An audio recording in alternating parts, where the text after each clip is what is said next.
Hello students, how are you? Well, we are continuing with real numbers, and today I am going to discuss the concept of rationalizing factor to you. Alright, the concept of rationalizing factor.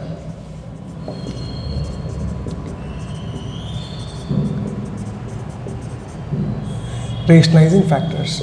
Now what do you mean by rationalizing factor? If the product of two irrational numbers, if the product of two irrational numbers is a rational number, then both the numbers are rationalizing factors to each other. All right, what do you mean by that? Let me give you a simple example. If I multiply root 2 into root 2, the answer is 2. But if I multiply root 2 into root 3, the answer is root 6. Root 2 is an irrational number, the result is a rational number. This is IRR, irrational number, but the result is a rational number. Here it is irrational number, but result is again an irrational number. So root 2 is not the RF, rationalizing factor of root 3, or root 3 is not the RF of root 2. But here, since the result is a rational number, I will say root 2 is a rationalizing factor of root 2. Now, let me tell you one more thing. If I multiply root 2 into 2 root 2, if I multiply root 2 into 2 root 2, what is the result I am going to get? Root 2 into root 2 is 2, again 2 2s are 4. Here also you get a rational number. I will multiply this time root 2 into 3 root 2. Let us say root 2 into root 2 is 2, 2 3s are 6. Again a rational number. Like that I can multiply root 2 into some n root 2. Root 2 into root 2 is 2. 2 into n is what? 2n. Means the rationalizing factor need not be unique. Earlier, the rationalizing factor for root 2 was root 2. Now for this rationalizing factor of root 2 is 2 root 2. In this case it is 3 root 2. In this case it is n root 2. Means one irrational number can have more than one rationalizing factor. So I also want to add a note here.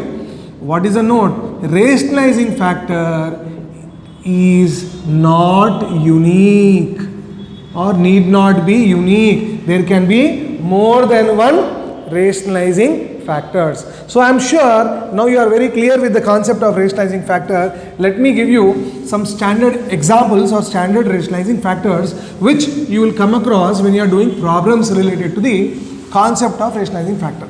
Now what are those formulae? I will say rationalizing factor of a plus root b is a minus root b, right? Rationalizing factor of a plus root b is a minus root b, and rationalizing factor of a minus root b is a plus root b. So I can write and vice versa, right? And vice versa.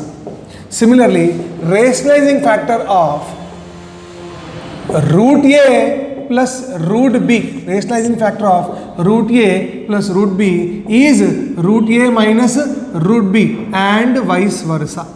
Rationalizing factor of a power 1 by 3 plus b power 1 by 3 is a power 2 by 3 minus ab power 1 by 3 plus b power 2 by 3, and vice versa. Rationalizing factor of a power 1 by 3 minus b power 1 by 3 is a power 2 by 3 plus ab power 1 by 3 plus b power 2 by 3, and vice versa. Now what is that I am trying to tell you? See, for your 9th class syllabus maybe only these two are required, but in case you go to your 11th and 12th standard, you may come across the problems related to this also. Now what is important is when you multiply, the result will be a rational number. Now let us check what is going to happen. If I multiply, so this note also you can note down. Note, what is that? A plus root b, if I multiply into a minus root b, you know what will be the result? Whatever is the result is always a rational number. So a plus root b into a minus root b means a plus b into a minus b form, a square minus b square. So it will be a square, and root b whole square is nothing but what? B. Similarly, if I multiply root a plus root b into root a minus root b, what is root a plus root b into root a minus root b? The answer is a minus b. Here, a power 1 by 3 plus b power 1 by 3 into a power 2 by 3 minus ab power 1 by 3 plus b power 2 by 3 is equal to a plus b. If you multiply these two, the answer will be what? A plus b. Similarly, a power 1 by 3 minus b power 1 by 3 into a power 2 by 3 plus ab power 1 by 3 plus b power 2 by 3. The answer is what? A minus b. Sir, this we have understood, this we have understood, we are unable to understand this. For this, you must know one more additional formula in your algebra.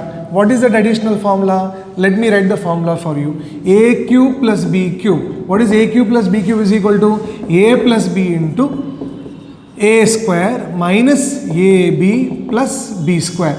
Right? If you can know this formula, then you can answer this question very well. So I will take the first one. Right? Now here, a power 1 by 3 plus b power 1 by 3 into a power 2 by 3 minus ab power 1 by 3 plus b power 2 by 3. Now here what I am going to do is, I am going to assume, I will rewrite this properly. It is a power 1 by 3 plus b power 1 by 3, and here instead of a power 2 by 3, I will write as a power 1 by 3 whole square, and this is a power 1 by 3 into b power 1 by 3, and this is b power 2 by 3 can be written as b power 1 by 3 whole square. Now I will play a small game here, a small trick. What was that? A power 1 by 3 I am assuming as capital A, b power 1 by 3 I am assuming as capital B. So what is going to happen? This is A and this is B, A plus B, and this is A square minus what is this? A into B. And what is b power 1 by 3? B power 1 by 3 is nothing but b. So it is b square. So a plus b into a square minus ab plus b square. What is a plus b into a square minus ab plus b square? A cube plus b cube. So I will write here a cube plus b cube. But what is the value of a? A is nothing but a power 1 by 3. So it is a power 1 by 3 whole cube. B is nothing but what? B power 1 by 3. So it is b power 1 by 3 whole cube. Now 3 cancel, you have a, 3 cancel, you have b. So when you multiply these two things, the product is a plus b. When you multiply these two things, the product is a plus b. Similarly, when you multiply these two things, the product is a minus b. However, these two will come in your advanced level. If you can remember, that's wonderful. In case it is not, that is also okay. But you must keep on practicing these kind of questions. Now children, always try to understand, these are called as surds. Now what is a surd? Right? I am sure you are pausing the video and copying these formulae. Alright. Now let me tell you what a surd is. Alright.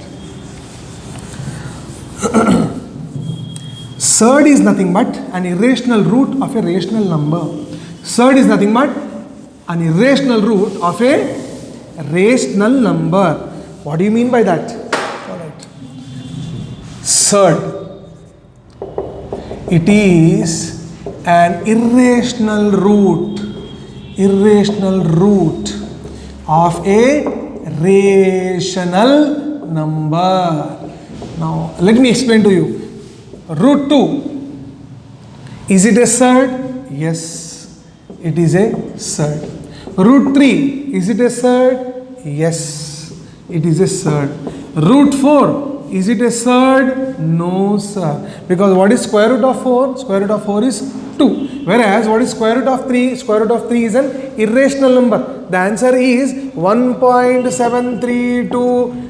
If my calculator is permitting me 4 digit, it will write 1.732. Tomorrow my calculator permit one more digit, it will write one more digit here. Another calculator is allowing you one more digit, it will go for another digit. After point, there is no limit for the number of numbers. That's why root 3 value is uncertain. Hence it is called as what? Irrational number. Alright, this is and so on. Similar, root 2 value is also 1.414286, like that it goes on.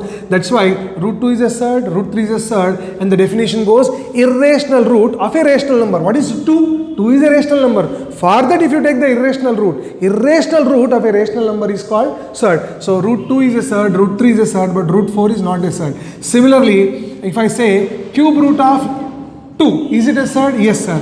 Cube root of 8. Is it a surd? No, sir. Because cube root of 8 can be written as 8 to the power of 1 by 3. Again, 8 can be written as 2 cube whole power 1 by 3. Again, 3 will get cancelled. The answer is what? 2. What you got is the rational root. But the answer what you have to get is an irrational number. So again I repeat the definition. Irrational root of a rational number is called surd. So I am sure you have understood the concept of surd. Now I am not going much deeper into the concept of surd. I am just giving you the definition. Because again there are binomial surd, monomial surd, mixed surd, and other aspects there which are right now not required for the 9th class syllabus. I am closing that concept here.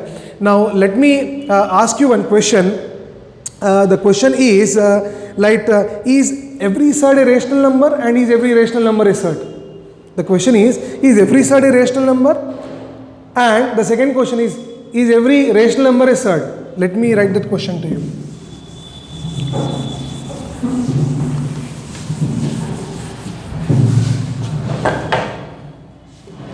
Is every surd a rational number? Sorry, is every surd a irrational number? And is every irrational number a surd? This is the question, right? Very, very important question. You can ask to your friends also. Is every surd a irrational number? Now I told you root 2, root 3, root 5. What is the answer? The answer is uncertain.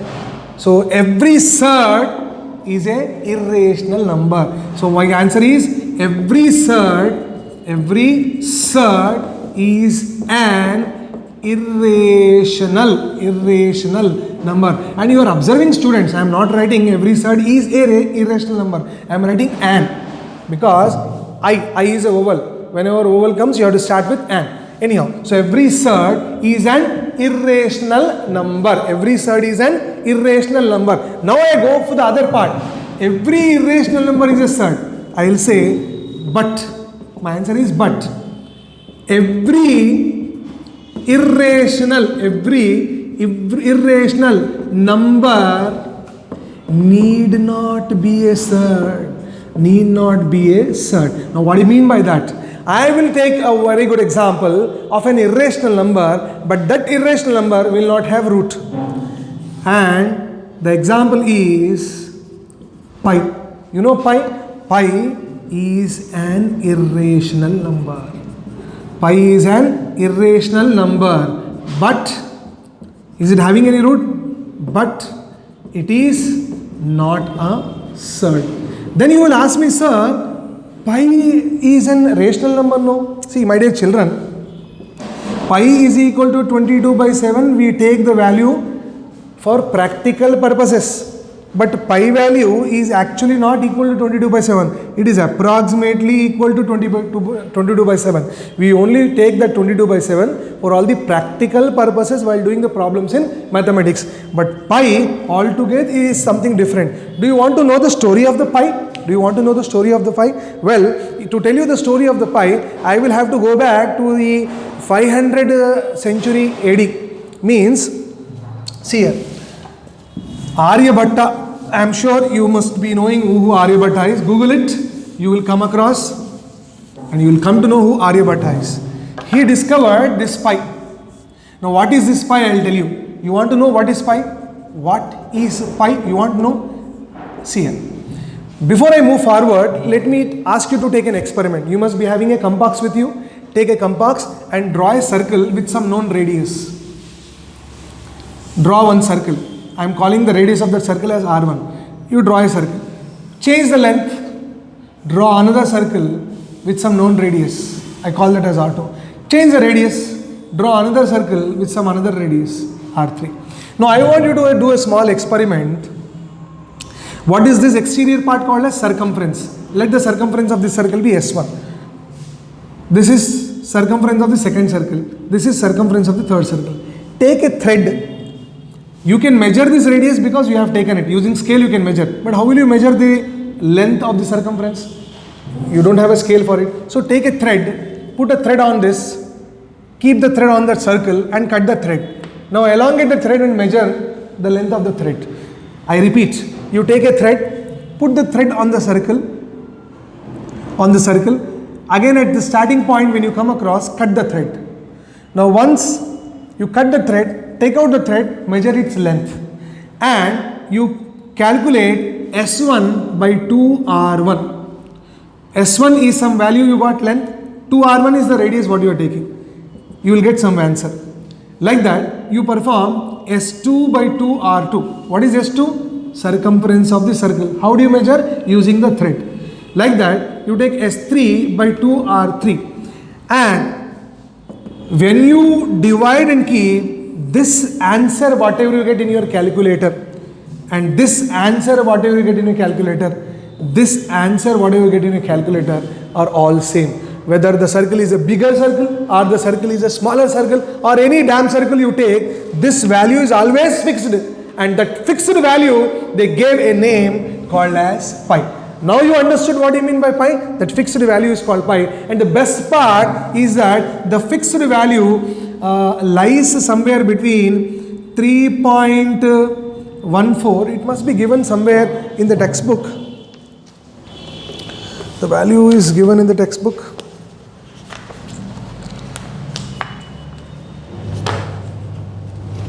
Yeah, 3.140 dot dot dot to 3.1482 dot dot dot.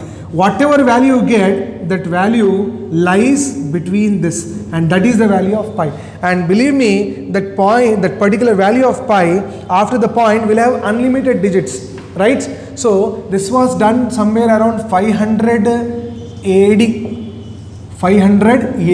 by mathematician, scientist Aryabhatta.